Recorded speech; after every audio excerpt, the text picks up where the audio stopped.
शरीरं सुरूपं तथा वा कलत्रं यशश्चारुचित्रं धनं मेरुतुल्यं मनश्चेनलग्नं गुरुरङ्घ्रिपद्मे तत किं तत किं तत किं तत किम्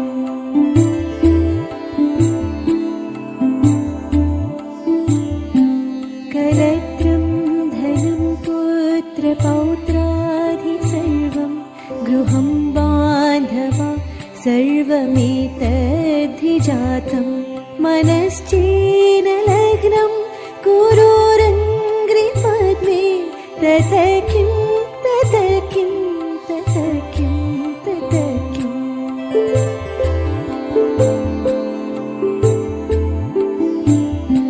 षडङ्गादिवेदो मुखे शास्त्रविद्या कवित्वादिगद्यं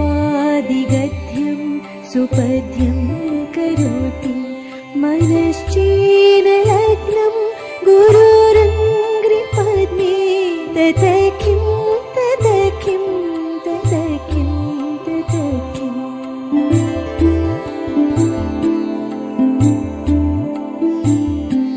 विदेशेषु मान्य स्वदेशेषु धन्य सदाचारवृत्तेषु मत्तो न चान्य मनश्चेनलग्नं गुरुरङ्घ्रिपद्मे तत किं तत किं तत किं तत किम्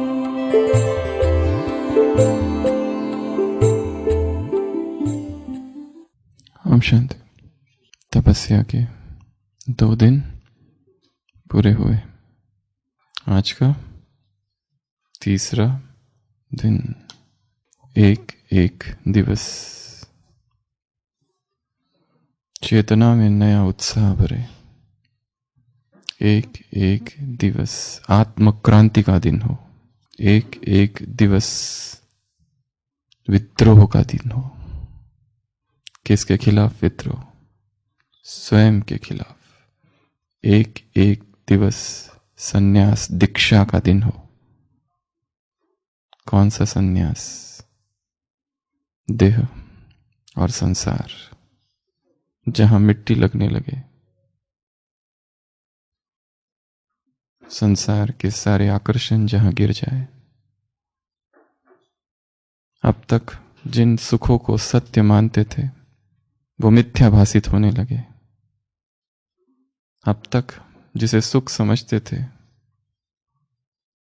वो दुखों के भंडार लगने लगे। अब तक जिसे संबंध समझते थे वो कलयुग में बांधने वाले नारकीय बंधन लगने लगे। ऐसा वैराग का उदय हृदय में हो। हर दिन चेतना छूटती जाए, आगे बढ़ते जाए और अनुभव होने लगे कि आज वो जो बंधन जो कल तक इतना कड़ा था, आज उसकी पकड़ कम हुई है। अव्यक्त मुरली 24 मार्च 1982। जब कोई चीज खो जाती है तो उलझन की निशानी क्यों, क्या, कैसे की होती है। तो रूहानी स्थिति में भी जो भी पवित्रता को खोता है उसके अंदर क्यों, क्या और कैसे की उलझन होती है। तो समझा कैसे चेक करना है। सुख शांति के प्राप्ति स्वरूप के आधार पर मनसा पवित्रता को चेक करो। अव्यक्तवाणी 24 मार्च 82। जब कोई चीज खो जाती है तो क्या होता है? उलझन। तो अभी आंख बंद करेंगे और देखेंगे मेरे पास जो सबसे कीमती वस्तु है, स्थूल वस्तु, मोबाइल, पर्स, बैग, वो खो गया है। और वो खोने के बाद क्या अनुभव होता है। स्टार्ट। जो सबसे कीमती वस्तु है वो अचानक गुम हो गई।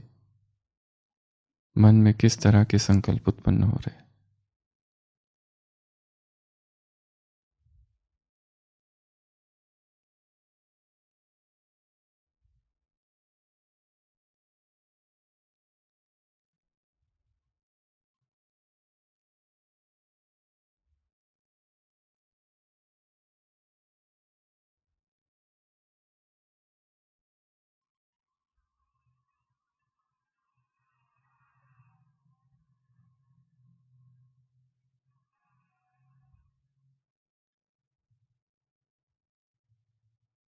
हम शांति। और ब्राह्मण जीवन में सबसे कीमती वस्तु कौन सी है?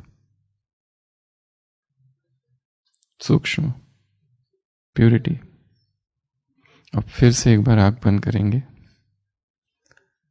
और देखेंगे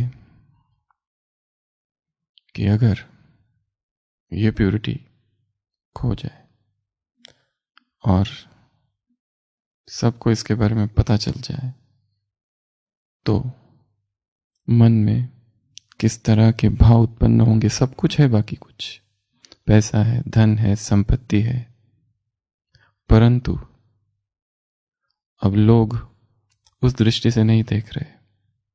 वो इस दृष्टि से देख रहे कि ये आत्मा काम विकार के वशीभूत हो चुकी थी, हुई है। इस स्थिति का अनुभव करेंगे। इसमें क्या अनुभव होगा?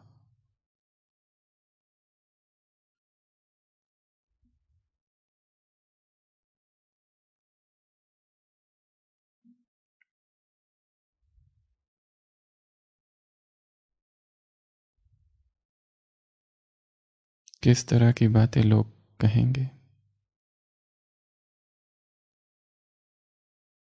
अंतर्मन में क्या होगा?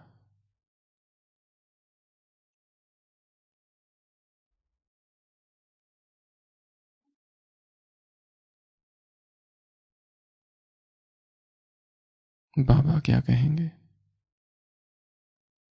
10 साल, 20 साल, 30 साल, 40 साल पवित्रता का जीवन और एक दिन अचानक हार।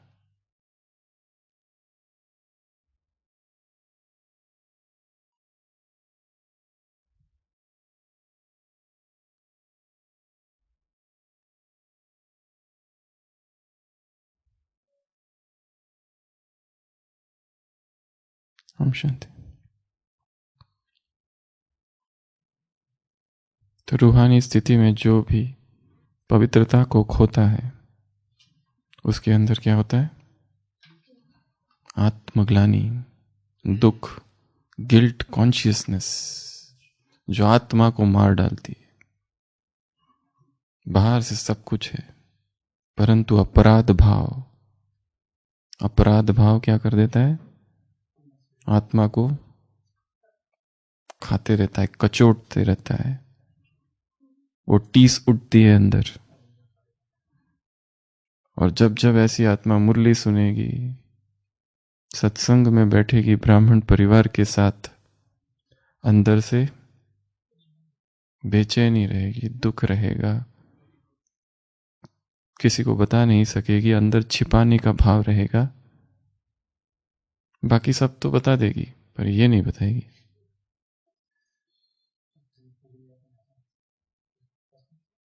किसी ने पूछा तो फिर उसको गोल गोल कर देगी। तो रूहानी स्थिति में जो भी पवित्रता को खोता है, अर्थात ब्रह्मचर्य को खोता है, अर्थात काम विकार द्वारा पराजित होता है, उसके अंदर क्यों, क्या, कैसे की उलझन अर्थात कंफ्यूजन। ब्राह्मण जीवन में सबसे बड़ी प्राप्ति है कि मन बहुत स्वच्छ है, क्लैरिटी ऑफ माइंड। जब उसे पता है मुझे क्या करना है, क्या नहीं करना है, और हर रात सोते समय इस भाव से सोता है कि आज का दिन कैसा रहा, बहुत अच्छा रहा, कहीं कोई अवज्ञा नहीं हुई, कहीं कोई श्रीमत का उल्लंघन नहीं हुआ। मर्यादा पुरुषोत्तम, कल का वरदान था ना, लकीर के अंदर रहे। इस भाव से, तृप्ति से, संतुष्टता से सोना बहुत बड़ी प्राप्ति है। आत्मग्लानि से, दुख से। कोई लोग होते हैं संसार में बड़े सेंसिटिव अच्छे लोग होते हैं, अगर वो किसी कारण से झूठ बोलते हैं दिन में तो रात में सो नहीं सकते, जब तक वो उस व्यक्ति को बता नहीं देते कि मैंने झूठ बोला था। उनको नींद नहीं आती है। ऐसा सबको नहीं होता है। ये बड़ी अच्छी अच्छी आत्माएं जो संसार की होती है, जो धार्मिक नहीं है परंतु सेंसिटिव नेचर है, जिनको बचपन से उनके माँ बाप ने सच बोलना सिखाया है, छोटी छोटी बातों में भी वो झूठ नहीं बोलते। उनको अगर किसी कारण से झूठ बोल दिया तो फिर नींद नहीं आती है, वास्तव में नींद नहीं आती है, क्योंकि झूठ बोला है दिन में। तो बाबा कहते हैं अगर पवित्रता कोई खोता है तो अंदर क्यों, क्या और कैसे की उलझन होती है, तो समझा कैसे चेक करना है। सुख शांति के प्राप्ति स्वरूप के आधार पर मनसा पवित्रता को चेक करो। तो आज हम तीसरे दिन के पुरुषार्थ में फिर से 6 बातें देखेंगे अर्थात जो करनी है। सबसे पहला विषय सुख का दोष क्या है ये देखना है। यौन सुख का क्या दोष है, सेंस ग्रेटिफिकेशन में क्या डिफेक्ट्स है। 8 प्रकार के दोष है हर इंद्रिय सुख में। जो भी इंद्रिय सुख है, कुछ खाया सुख मिला, उसमें कुछ तो दोष है। इस इंद्रिय ने कुछ किया, उसमें दोष है। आंखों ने कुछ देखा, नैनाभिराम दृश्य, आंखें आकर्षित हुई। कानों ने कोई बहुत अच्छा सुन लिया, आकृष्ट हुई। हाथों ने कुछ स्पर्श किया, आकृष्ट हुई। नाक ने कुछ सूंघा, आकर्षण हुआ। सबसे पहला काम आज का है डिफेक्ट्स, दोष देखने हैं। इंद्रिय सुखों में क्या दोष है। अष्टबाहु है वो, ऑक्टोपस है। अष्टबाहु पता है ना, ऑक्टोपस 8 हाथ होते हैं उसके। इंद्रिय सुख वैसा ही है, पकड़ लेता है और फिर छूट नहीं पाती है चेतना, बंध जाती है उसमें। हर व्यक्ति जो दारू पीता है, पहली बार जब उसने दारू पी थी अच्छी लगी थी क्या उसको? एकदम कड़वी कड़वी, बिल्कुल पसंद नहीं आई होगी उसको। परंतु फिर धीरे धीरे धीरे धीरे प्रैक्टिस के साथ, दृढ़ता के साथ जारी रखा और उसमें वो परफेक्ट और एक्सपर्ट बन गया। एक दिन उस महकमे में टॉप लेवल का पियक्कड़। ऐसे नहीं बना है, मेहनत की है। At first man drinks the drink, then drink takes the drink and then drink takes the man. ऐसी कहावत है। सबसे पहले मनुष्य दारू को पीता है, फिर दारू दारू को पीती है और फिर दारू मनुष्य को पी लेता है एक दिन। सबसे पहला दोष है अटैचमेंट। इंद्रिय सुख, कुछ भी सुख भोगा इस संसार का, कि तुरंत स्लेव मेंटालिटी हो जाती है। वो सुख हमें गुलाम बना देता है, इसको कहते हैं स्लेव। फिर हम उसके बिना नहीं रह सकते। वो सुख कोई व्यक्ति भी हो सकता है, कोई स्थान भी हो सकता है, कोई वस्तु हो सकती है, कुछ भी। अगर भोक्ता भाव से उसको भोगा कि गए, वो एक अटैचमेंट उत्पन्न कर देती है। कोई भी इंद्रिय सुख, संसार का कोई भी सुख। दूसरा, उसमें बहुत कम सुख है, ज्यादा दुख ही है। ये दूसरा दोष है इंद्रियों का, इंद्रिय सुख का, सेंस ग्रेटिफिकेशन का, कि सुख कम है, दुख ज्यादा है। परंतु दुख दिखाई नहीं देता। क्या दिखाई देता है? सुख ही दिखाई देता है। डायरिया हो रहा है पर इतनी बढ़िया चीज बनी है, क्या करें अब? क्योंकि आज ही बनी है, ऐसी बनती नहीं है। 6 मास के बाद बनी है, चलो साल में एक बार बनी है। थोड़ा तो खाना बनता ही है। खाया, पता है कुछ गड़बड़ होगी और हो गई। जो भी इंद्रिय सुख है उसमें सुख केवल भासमान है, अधिक तो दुखी है। वो दुखी है सुख के वस्त्र पहने हुए। अनहैप्पीनेस मास्करेडिंग एज हैप्पीनेस, वो दुख है परंतु सुख का आवरण है। ये उसका दूसरा दोष है। इसलिए संसार ऐसा नहीं कि खाना नहीं खाना, ऐसा नहीं कुछ पीना नहीं, ऐसा नहीं कुछ देखना नहीं, ऐसा नहीं कुछ सुनना नहीं, सब कुछ करते हुए उनके दोष भी बुद्धि में रखने हैं, तो साक्षी भाव रहेगा।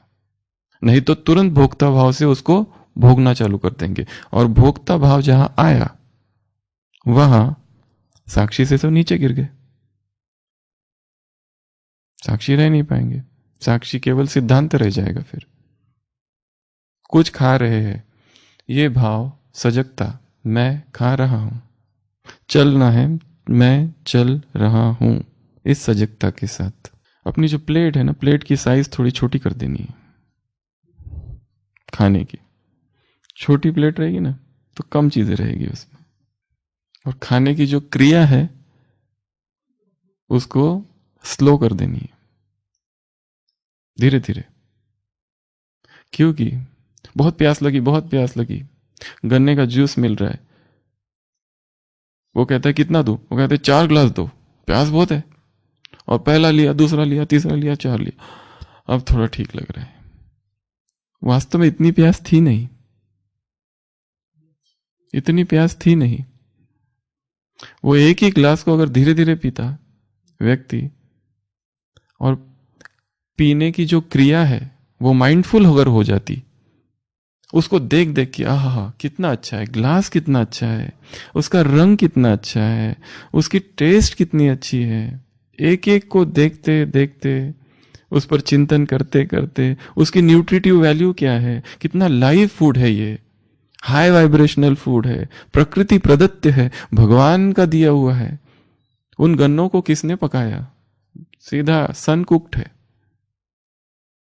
इस चिंतन के साथ खाएंगे ना तो इतना पीने से ही पेट भर जाएगा। पेट क्यों नहीं भरता, क्योंकि भोक्ता भाव से खाते हैं, भोक्ता भाव से पी लिया। इसके लिए जूस पीना, कैसे पीना के लिए कहते हैं जूस को, चम्मच से, चम्मच से। जूस को पीना नहीं होता है, जूस को खाना होता है। और जूस पीते भी है तो पहले सलाइवा उसके साथ मिक्स हो जाए फिर पाए, सीधा लिया ग्लास और डाल दिया अंदर, ये विधि नहीं है किसी भी जूस को पीने की। धीरे धीरे प्यार से घुमा घुमा के इधर मुंह में घुमाना है उसको, फिर अंदर डालना है, मुंह में घुमाना है, फिर अंदर डालना है। और जितना हो सके एकांत में बैठकर। लोगों के सामने हम कैसे करते, फटफट पी लेते, खड़े खड़े नहीं, बैठ के बाबा के ट्रांसलेट तो नहीं, अपने कमरे में बैठ जाओ शांति से, और आराम आराम से धीरे धीरे पिएंगे तो भोक्ता भाव नहीं रहेगा, साक्षी पुष्ट होगा। वो पीने की क्रिया केवल पीने की क्रिया नहीं रह जाएगी, योग की क्रिया हो जाएगी। और ये वाला जो है ना, ये भी इसमें देखना है। अगर बहुत फास्ट कुछ खा लेते हैं, पी लेते हैं, तो क्या होता है, उसमें ज्यादा दुख ही होगा, ज्यादा दुख होगा। ये दूसरा, स्वाद लेते हुए, टेक्सचर देखते हुए, कलर देखते हुए, आस्वाद उसका, ये सब भाव से। पर फटाफट जो ले लेता है, खा लेता है फटाफट, हमें टाइम कहाँ है, यही करते बैठेंगे आधा घंटा, हमको तो फटाफट सेवा में जाना है, फटाफट वो करना है।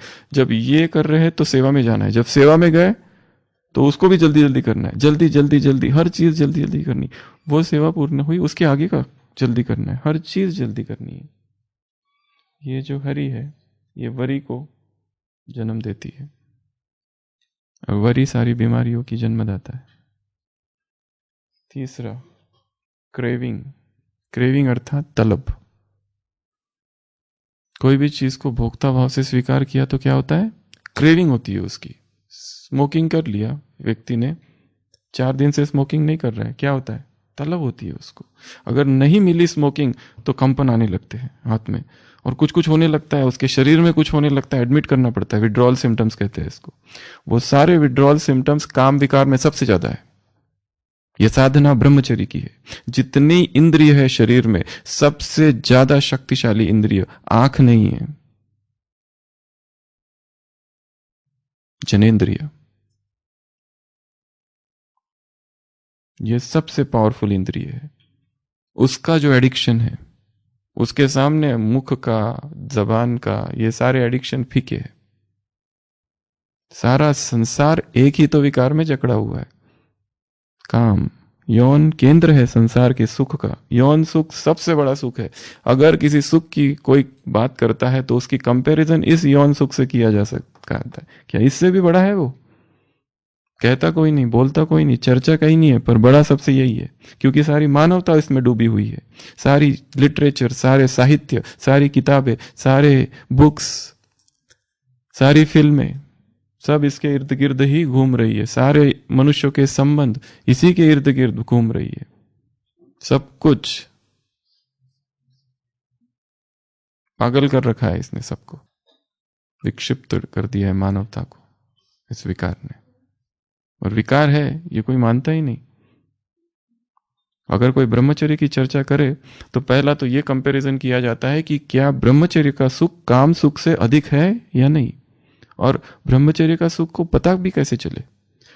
काम के सुख का तो अनुभव है लोगों को, ये तो इसके लिए तो साधना है, ये कब करे और कैसे करे, और करे भी तो उसकी छोटी सी झलक मिलती है, और फिर ये सुख तो ज्यादा खींचता है। जन्म जन्म तो इसी सुख का अनुभव किया है। जिस व्यक्ति ने किसी स्त्री या पुरुष का चेहरा भी नहीं देखा, वो जन्मांध, उसमें भी काम विकार उतना ही प्रबल है जितना एक आंख वाले में है।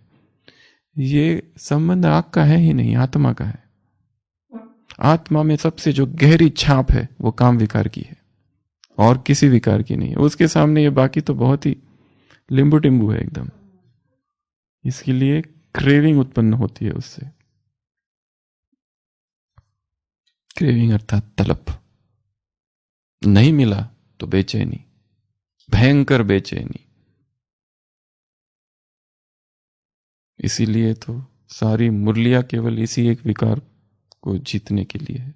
भगवान का आगमन ही ये इसके लिए हुआ है, क्रोध के लिए नहीं, लोभ के लिए नहीं, मोह के लिए नहीं, अहंकार के लिए नहीं। ये एक ही काम के लिए हुआ है, क्योंकि उसको पता है ये ऐसे फंसे हुए हैं कि केवल ज्ञान प्राप्त हो जाना काम महाशत्रु है, काम विकार है, ये है वो, उससे नहीं होगा। कुछ और करना पड़ेगा। उसको तो भस्म करना है। उसकी जड़ें बहुत गहरी है चेतना में, सबसे ज्यादा गहरी। उसको वहां से निकालना है, सबकॉन्शियस माइंड से। वो केवल मैं आत्मा हूं कहने से नहीं निकलेगा, वो तो द्वापर से बोलते आ रहे हैं। क्रेविंग देखना है कि अगर मैं ये खा लेता हूं, ये पी लेता हूं, ये चीज का उपभोग कर लेता हूं, तो वो वहीं पूरी नहीं हो जाती। अरे आज जन्मदिन है, आज खा लो जितना खा लाए, ऐसा नहीं होता है। वो क्रेविंग उत्पन्न करेगा। एक बार भी जिस चीज को छोड़ दिया उसको छोड़ दिया, बस एक बार भी उसको भोगा तो गए, गिर गए। एक बार भी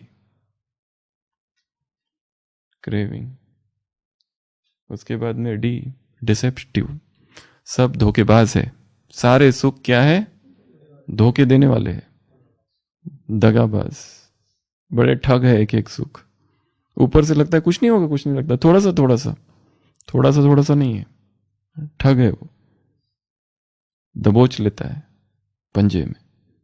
तो दोषों का चिंतन करना है। क्या करना है? दोष का चिंतन करना है कि इसमें धोखा है, सूक्ष्म धोखा। उसके बाद में पांचवा ई, बहुत एफर्ट है, बहुत मेहनत करनी पड़ती है वो प्राप्ति के लिए, ऐसे ही नहीं मिलता है। एक रात के लिए जीवन भर का इंतजार, बहुत पापड़ बेलने पड़ते हैं इन सुखों के लिए, तब कहीं जाके थोड़ा सा मिलता है, और मिलते ही दुख होता है थोड़ी देर के बाद ही, क्षणिक, थोड़ी देर के बाद ही दुख में रूपांतरित हो जाता है। तो एफर्ट से। उसके बाद में छठवां फ्लिटिंग अर्थात क्षणिक, ट्रांजिटरी, अल्पकालिक है, थोड़े देर के लिए है बस। अगर उस पल को रोक दिया गया तो बस जीत तुम्हारी है। अभी टेम्पटेशन हो रहा है, अभी जाके ये करूं वो करूं, ये देखूं वो देखूं, इच्छा होती है ना, ये मूवी देखूं, ये देखूं वो देखूं, इसको फोन लगाऊं उसको फोन लगाऊं, ये अल्पकालिक है, इमरजेंसी है। ये इमरजेंसी, स्पिरिचुअल इमरजेंसीज में आता है ये काम विकार। उसका उठना वो वेव की तरह है, एक तरंग की तरह है, शांत भी हो जाएगी, पर उस समय व्यक्ति के वश में कुछ भी नहीं रहता है। जितने संसार में कारागार है और जितने लोग उसमें बंद है, उनसे जाके पूछो ये तुमने दुष्कृत्य कैसे किया, क्यों किया, वो कहते 10 मिनट में पता नहीं क्या हो गया था, कंट्रोल ही नहीं रहा। इसमें सारा कंट्रोल खो जाता है, खत्म हो जाता है, नष्ट हो जाता है, और उसी अनकंट्रोल्ड स्टेज में विकर्म होते हैं। तो देखना है ये सारे सुख संसार के जो भी है, जो भी सुख है, सब कैसे है, अल्पकालिक है, और वो आज है कल नहीं रहेंगे। आज घर है कल नहीं रहेगा, ये सब अच्छे अच्छे कपड़े मिल रहे हैं आज, कल कुछ नहीं रहेगा। सब कुछ मनवाह में तुम हो, ये भूलो नहीं। हमारा जीवन वैसा ही होना चाहिए जैसे राम ने 14 वर्ष बिताए जंगल में। इसलिए एक दूसरा एक धारणा दे रहे इस भट्टी के लिए, 21 दिन जो कर सकते हैं वो 21 दिन में जमीन पर सोए, चटाई पर। ये सबसे अच्छी धारणा है। सारी बैक प्रॉब्लम सब ठीक हो जाएगी। इस पर भी रिसर्च है कि मैट्रेस पर सोने के क्या क्या नुकसान है। जो चाहते हैं ढूंढना वो जाके ढूंढो, मैट्रेस पर सोने से क्या क्या नुकसान होते हैं। तो इस भट्टी में एक चीज तो हमेशा के लिए ही छोड़ दो 21 दिनों में। सबसे पहला पिलो हटा दो, उसको कोई काम ही नहीं है, वो सुविधा है, एक जरूरत ही नहीं है जिसकी, उसकी हमको एक आदत पड़ गई, एडिक्शन है वो पिलो, उसको हमेशा के लिए हटा दो। और बेस्ट मेथड, बेस्ट स्थान है सोने का नीचे।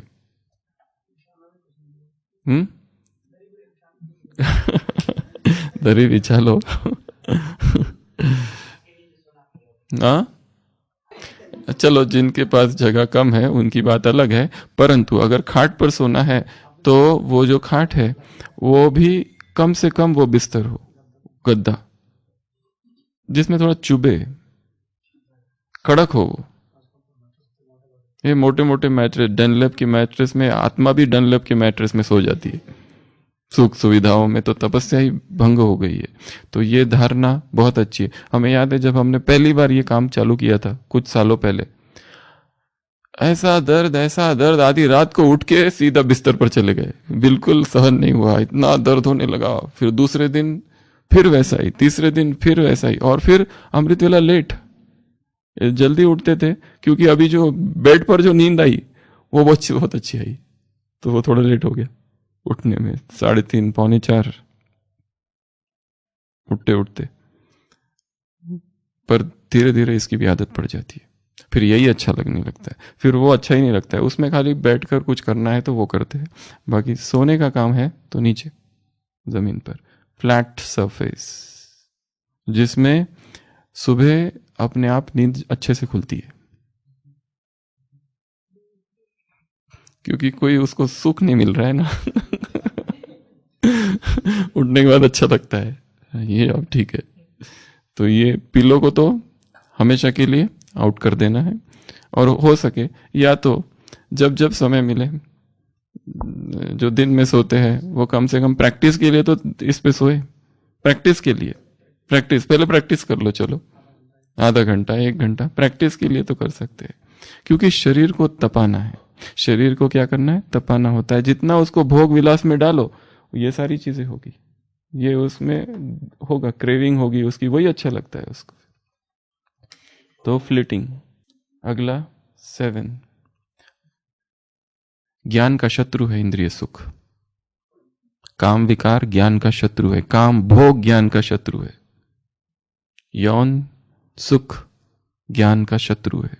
उसको इस रीति से देखना है, मन में कठोर भाव जागृत होंगे। फिर अगर ये कर रहे हो तो फिर वहां पर ज्ञान नहीं है। काम विकार की स्थिति में कोई ज्ञान है क्या? नहीं है। ज्ञान लोप हो जाता है उन पलों में, कम हो जाता है। या तो रोमांस या तो ज्ञान, या तो संसार में अफेयर या तो ज्ञान, दोनों एक साथ नहीं चल सकते। रोमांटिक रिलेशनशिप भी चालू है यहां पर और ज्ञान भी चालू है, बैलेंस, ऐसा नहीं हो सकता। आखिरी H हैबिट फॉर्मिंग है।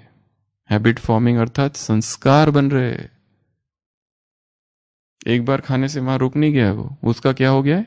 संस्कार बन रहे हैं। या 8 दोष है हर इंद्रिय सुख में। एक गीत सुना, बहुत अच्छा लगा, क्या क्या होता है फिर से सुनना है, फिर से सुनना है, फिर से सुनना है। वो गीत ही एडिक्शन बन गया है। वो गीत ही एडिक्शन बन गया है किसके लिए, उससे छूट नहीं पा रही है। सारे दिन भर वही वही गीत गुनगुना रहे हैं। ये गीत गुनगुनाना क्या ज्ञान की अवस्था है? नहीं।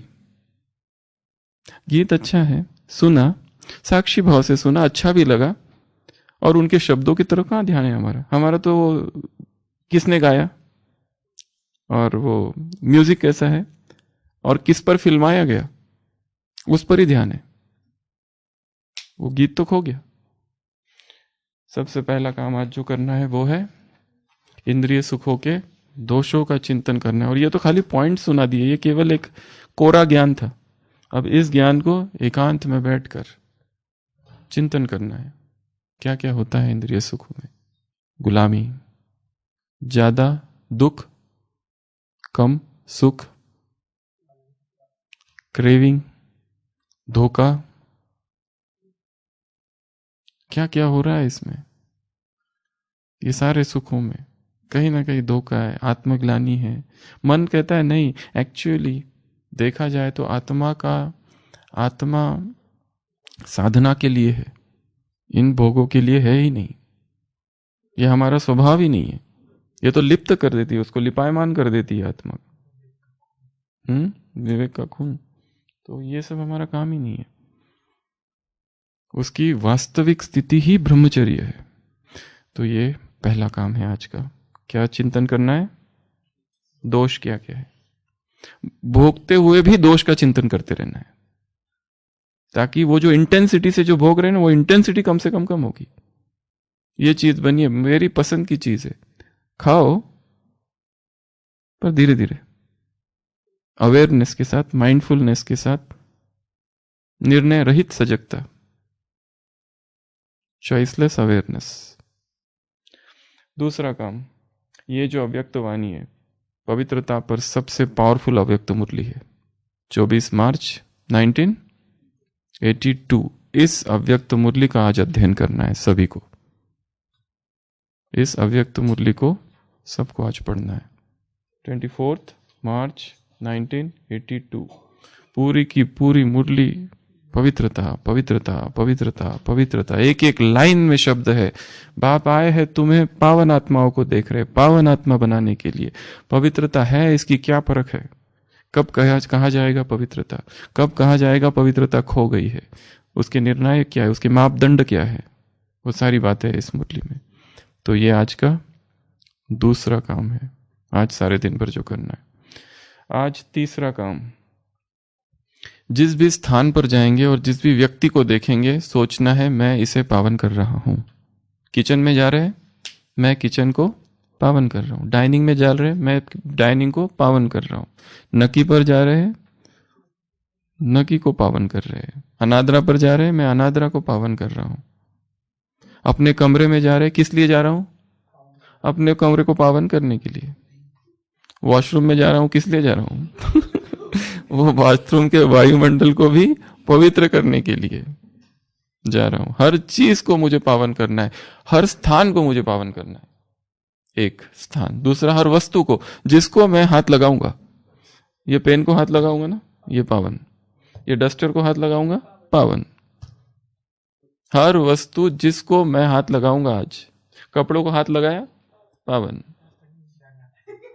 अपने को हाथ लगा दिया, पावन। हर वस्तु को जिसको मैं आज हाथ लगाऊंगा वो पावन। चश्मे को हाथ लगाया, हाँ अभी ठीक दिख रहा है, पावन। उस पे दूसरा अभ्यास है एक। तो वस्तु, व्यक्ति, जिस भी व्यक्ति को देखूंगा उसे मुझे छोड़ना ही नहीं है बिल्कुल। आज तो जो सामने आया वो गया, उसको ऐसे पूरा धड़ धड़ धड़ धड़ धड़ धड़ पूरी गन लेके ही घूमना है। एक दिखा कि शूट एट साइट। तो आज का अभ्यास कौन सा है? Shoot at site. कोई दिखा कि शूट कर देना, सीधा गोली दाग देना। और कभी तो जरूरत पड़ी तो हाथ गोले होते हैं, वो फेंक देना बिल्कुल सीधा। बोरी भीड़ वगैरह दिखी ना कोई, तो हाथ गोले फेंक देना प्यूरिटी के। तो जो भी आत्मा दिखे उसे मुझे क्या करना है, 1 सेकेंड के लिए प्यूरिटी का करंट उसको भेज देना है सीधा। इतने सारे लोग मधुबन में आते रहते, मधुबन में आंगन में बैठ जाओ दोपहर में, काम नहीं है तो क्या करना है, वहां बैठे बैठे लोग आ रहे हैं, अपना शूटिंग जारी कर दो, स्पिरिचुअल शूटिंग। बैठ जाओ और स्पिरिचुअल शूटिंग चालू। और ये इनकॉग्निटो शूटिंग है, किसको पता भी नहीं चलेगा हम कैसा अहिंसक शूटिंग कर रहे हैं, किसी को कुछ पता नहीं चलेगा। बस बैठे ही आंखों से शूट करना है आत्माओं को। इन आंखों में ऐसी प्यूरिटी भर देनी है कि जो जो देखेगा वो घायल, कोई इधर गिरा कोई उधर, कोई गया ऊपर। तो ये है आज का तीसरा अभ्यास। चौथा अभ्यास, चौथा जो अभ्यास है वो जीवन भर करना है, वो है स्नान। स्नान जीवन भर करते नहीं बैठना है। स्नान की विधि, ऑल्टरनेट शॉवर, इसको क्या कहते हैं, आशीष भाई किधर है, हाँ, ऑल्टरनेट शॉवर। ऑल्टरनेट शॉवर अर्थात शुरू करना है गर्म से, पर एंड स्नान करना हमेशा ठंडे पानी से, चाहे कितनी भी ठंडी रहे। इससे बॉडी की इम्यूनिटी पावर बढ़ेगी, शक्ति बढ़ेगी, ब्रह्मचर्य पुष्ट होगा। ब्रह्मचर्य अर्थात इंद्रियों का निग्रह, इसको कहते हैं James bond shower. Alternate shower, Scottish shower. शुरू करना है हमेशा गर्म पानी से और फिर धीरे धीरे एंड करना है ठंडे पानी से। मतलब जब निकलेंगे बाहर तो हमेशा ठंडा पानी ही से ही स्नान किया हुआ हो, तो ज्यादा ठंडी नहीं लगेगी बाहर निकलने के बाद। गर्मी के मौसम में ये तो एक अभ्यास है, इसका अंत है फुल ठंडे पानी से ही नहाना है, पर अभी इतनी प्रैक्टिस नहीं है, अभी इतनी हिम्मत भी नहीं है। अगर ऐसा कह दिया तो नहाना ही फिर तो जैसे पेशेंट का स्पंजिंग होता है ना, खाली बस वैसा करके आ जाएंगे, एक कपड़ा लेके इधर पहुंचा चलो हो गया। ठंडा तो हिम्मत कहाँ होती है, शॉक लगता है, शॉक करंट लगता है सीधा, और ये जो हार्ट रेट है ना उसमें बढ़ जाता है, ऐसा धक धक धक धक धक धक, जोर जोर से धड़कने लगता है हार्ट, ऐसी आवाज आने लगती है क्योंकि वो शॉक जैसा लगता है। जबकि अभी गर्मी है फिर भी पहले शुरुआत गर्म से ही। और कोई कोई लोगों को तो ऐसी एडिक्शन हो गया है इसका, कुछ भी मौसम हो एकदम गर्म पानी चाहिए। ऐसे अगर सेंटर पर चले जाओ जहां गर्म पानी नहीं, तब क्या करोगे?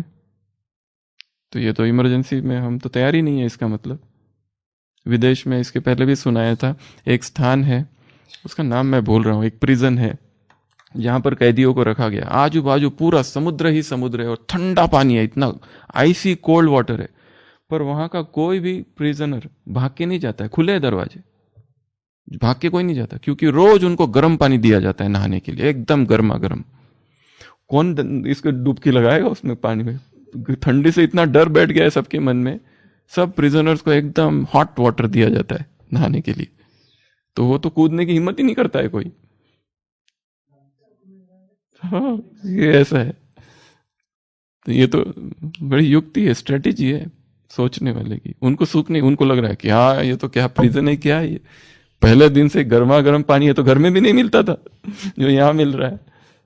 पर वो युक्ति है उनकी, वो तो क्योंकि इर्द गिर्द पूरा टापू है, वो निकल नहीं सकता है कोई उसमें से। इसलिए ये एक अभ्यास है ब्रह्मचर्य का, स्कॉटिश शावर, ऑल्टरनेट शावर, या कोई कोई कहते ठंडा गरम ठंडा गरम ठंडा गरम, ऑल्टरनेट करते जाओ, अभी भी गर्म अभी ठंडा, अभी ठंडा अभी गर्म, अभी ठंडा अभी गर्म, पर निकलते समय ठंडा। और एक चीज इसमें जोड़नी है, नहाने के बाद शरीर को रगड़ना है, वो जो होता है ना खादी टॉवेल, या तो वो कड़क वाला, जिससे एक एक अंग, ये जो पोर है ना पूरे, ये खुल जाने चाहिए। कोई लोगों के पास टाइम ही नहीं है, नहाया फटाफट इधर घुमाया चलो 5 मिनट में। इसलिए तो रोग होते हैं, क्योंकि हमारे शरीर में टॉक्सिन्स बाहर निकलने का एक मार्ग है पसीना, ये पोर्स, मल मूत्र लंग्स और स्किन, ये 4 ऑर्गन्स ऑफ एक्सक्रीशन है जिससे टॉक्सिन्स बाहर निकलते हैं।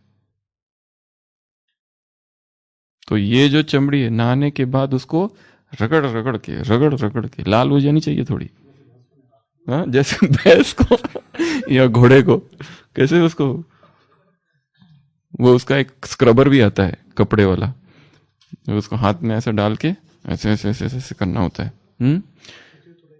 हाँ, कैसा भी सूखी तो रहेगा, राइट। तो वो या तो कोई भी जो आपके पास है या तो ले लो, कोई बहुत बड़ी बात नहीं है, वो तो खादी का तो ले ही सकते हैं, सिंपल है। तो ये क्या होगा, कौन सा अभ्यास, चौथा अभ्यास, स्नान और रगड़ना, ये चौथा अभ्यास आज का। 5वां अभ्यास भोजन, ब्रह्मचर्य की आज की धारणा। ये 4 चीजें जो आज इसमें बताएंगे ये हमेशा के लिए ही छोड़ दे तो बहुत अच्छा, ये हमेशा के लिए है, हमेशा हमेशा के लिए। आज के दिन यहीं बैठे बैठे मधुबन की भूमि पर संकल्प करके इसे गुड बाय, सायोनारा। सबसे पहला आचार, पिकल, ये आज की तारीख के लिए नहीं है, केवल हमेशा के लिए है। आचार, आचार को भ्रष्ट करता है, विचारों को भ्रष्ट करता है, आचरण को भी भ्रष्ट करता है संसार। ये हमारा आहार ही नहीं है, उसको रखा हुआ है हाई, बहुत हाई सॉल्ट होता है उसमें, और वो सड़ा हुआ है, पहले से ही सड़ा हुआ है, वो शरीर में जा रहा है, यहां सड़ता है, वो पचता कहाँ है। और दूसरी जो चीजें आती है साथ में उसके, उसको पचने नहीं देता है वो। It is indigestible, it doesn't allow others to digest, ये है वो। और इसमें कितनी वेराइटीज है। चीजें किस लिए, आम किस लिए बना हुआ है, तुरंत लो और खाओ। नींबू किस लिए है, काटो और खाओ, पियो उसका रस, इसलिए बना हुआ है।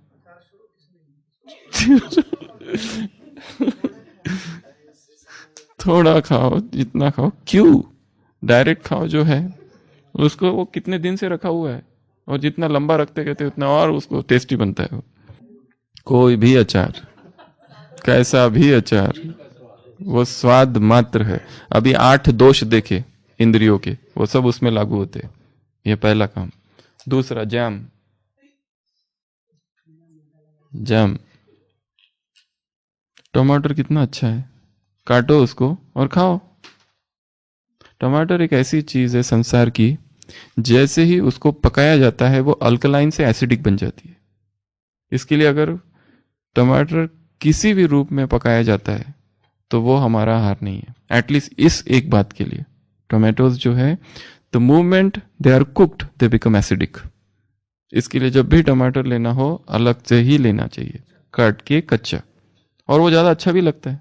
कोई भी सब्जी लो उसके साथ में अलग से बाहर रखो, उसको पकाते ही उसका गला घोट देते हैं।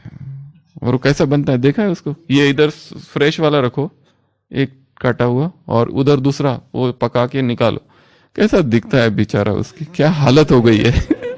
देखा है उसका चेहरा, तो देखो उसका पूरा लटका हुआ है चेहरा, जैसे किसी ने उसको कूट दिया है, गला घोट दिया है बेचारे का, हत्या कर दी है उसकी। दिखने को तो देखो कैसे दिखता है, ये देखो कैसा हंसते हुए खिला हुआ, कितना उसका, उसके चेहरे पर कैसी रौनक है। टमाटर को देखते ही मुंह में पानी आ जाता है। और ये देखो बेचारा, अरे रे रे रे रे, पूरा चक्की में पिस गया विकारों की, ऐसे लगता है। काला तो नहीं, पर उसकी वो पावर ही चली गई जैसी उसके अंदर की, जैसे कोई बूढ़ा व्यक्ति कैसा होता है ना, झुर्रियों वाला। एक वृद्ध, एक जवान टमाटर, एक वृद्ध टमाटर। हाँ, देखो बच्चे में कैसी रौनक है, ये है फ्रेश टमाटर। और कोई बूढ़ा हो जाता है तो और कोई बूढ़ा हो जाता है तो लकड़ी, दांत गिर गए, सुनाई नहीं देते, दिखाई नहीं देता, झुर्रिया ही झुर्रिया। ये है टमाटर जिसको पकाया गया है। इसके लिए टमाटर इन नेवर नेवर नेवर, उसको तो बिल्कुल आग में डालना ही नहीं है। टमाटर हमेशा अलग से ही हो, because scientifically turns into acidic. हमारा शरीर जो है ना अल्कलाइन है, उसको अल्कलाइन फूड ज्यादा चाहिए। अल्कलाइन में वो सारे फ्रेश आता है, जो कुछ उसमें डाला जाता है सब एसिडिक हो जाता है। और एसिडिक होता है तो फिर उसके बाद में नई नई समस्या चालू होती है। और उसका भी यहाँ क्या बना रहे, जैम, और उसको लगते हैं लंबे समय के लिए रखते हैं उसको, और उसमें भी क्या क्या चीजें डाल रहे हैं, वो तो डाल दिया, वो भी ठीक है, उसमें प्रिजर्वेटिव्स, उसमें वो क्या कहते हैं फ्लेवर, उसमें कलर, और क्या क्या डालते हैं इसमें, 1000 चीजें डालते हैं। टमाटर जो भी आग में डाला अर्थात बूढ़ा हो गया। हाँ, कच्ची खाओ, सबसे बेस्ट है, सबसे बेस्ट है। तीसरा, बेकरी। बेकरी में सब कुछ आएगा, बहुत बड़ा है बेकरी का साम्राज्य। बेकरी को तो हमें देखना ही नहीं है, ये हमारा आहार ही नहीं है। कितना हाय, वो जो चीज अवन में गई वो गई, वो हमारा आहार नहीं है। सारी बेकरी, बेकरी में क्या क्या आएगा, बिस्किट्स, बिस्किट में अनाज है, बिस्किट में उधर शक्कर है, उसमें नमक कितना ज्यादा है, एक ब्रेड में कितना नमक होता है, सब कुछ होता है उसमें। तो इसमें और क्या क्या डालते हैं, ईस्ट डालते हैं, हाँ, वो अभी चौथा है, चौथा मैदा। ये 4 चीजें जो है, इनको सदा के लिए, ये आज के लिए नहीं है, ये पुरुषार्थ है, ये आज का है, कल का दूसरा था, उसके पहले का दूसरा था, कल कुछ और होगा, पर ये आज का सदा काल के लिए है। तो अचार बाहर, जैम कैंसल, जो खाना है वैसा ही खाओ, जैम बना के नहीं, टमाटर काटो और खाओ चुपचाप। बेकरी प्रोडक्ट्स, बिस्किट्स, बिस्किट खाते हैं, बिस्किट यहाँ खाने की आदत होगी ना, अगर संसार में बाहर जाओगे, भोजन नहीं मिला तो क्या करोगे, बिस्किट खाओगे। उधर फल रखे पर फल खाने की इच्छा ही नहीं है, क्योंकि आदत, एडिक्शन इसका है। और फिर कहेंगे बाबा ने तो कहा है पाव रोटी ये खाओ वो खाओ, डबल रोटी, पाव, ब्रेड, ये सारे जो है ना वो इसमें आता है। और लास्ट चौथा है मैदा। मैदा, रिफाइंड फ्लावर, ये जो है ना, ये चिपकता है जाके आंतों में, और लंबा लंबा समय चिपका रहता है, वो निकलता नहीं है बिल्कुल भी। वो जो तंदूरी रोटी होती है ना, उसको ठंडी हो जाने दो, ठंडी हो जाने दो, दूसरे दिन उसको तोड़ने की कोशिश करो, क्या होती है, टूटती है क्या। और इमेजिन वही पेट में गई है और वहां पड़ी हुई है, वो जाएगी आगे, कब्ज सबसे पहला चीज ब्लॉक कर देता है इंटेस्टाइन को, सीवियर कॉन्स्टिपेशन करता है। वो तो छोड़ो, पर उसमें एक एडिक्शन भी है, उसमें टेस्ट है, वो खींचते रहता है, और वो नहीं खाएंगे तो मर नहीं जाएंगे कि वो चाहिए ही चाहिए। और वो छोड़ेंगे, जिस दिन बनी है उस दिन त्याग पुष्ट होगा, उस दिन संकल्प पुष्ट होगा, उस दिन जीत होगी संकल्प की। जो सारा संसार कर रहा है वो हमने नहीं किया, ये अपनी अपनी जीत है, किसी को दिखाने की यहाँ कोई बात ही नहीं, ना किसी को बताने की बात है। तो ये कितने नंबर का पुरुषार्थ है आज का, 5 नंबर का पुरुषार्थ। ये तो कर सकते हैं ना, ये तो सिंपल है। कोई तो कभी खाते ही नहीं होंगे पिकल, कहीं वो तो पसंद ही नहीं बिल्कुल, अचार बचपन से ही पसंद नहीं, ऐसे लोग हैं। ऐसे बहुत सारे लोग होते हैं जिनको बहुत सारी चीजें बचपन से ही पसंद नहीं है। छोटे छोटे बच्चे आते हैं ओपीडी में, हम उनको चॉकलेट देते रखे कभी, वो कहते नहीं नहीं मुझे चॉकलेट पसंद ही नहीं है, उसकी माँ कहती है चॉकलेट इसको कभी भी पसंद नहीं है। कोई कोई बच्चे कहते हैं हमको शक्कर कभी अच्छी ही नहीं लगी जीवन में, हम कभी नहीं खाते शक्कर। क्यों नहीं खाते, ऐसे ही सहज स्वभाव ही है वैसा। तो ये हो गया डाइट। और लास्ट आज का पुरुषार्थ छठवा, ये मोबाइल को सकाश नहीं, उसका चिंतन करते हुए कैसे। तो अभी हम इसका अभ्यास करेंगे। एकांत में बैठकर इसमें जो कुछ है वो देखना है और उसको सकाश देनी है। सबसे पहले कॉन्टैक्ट्स,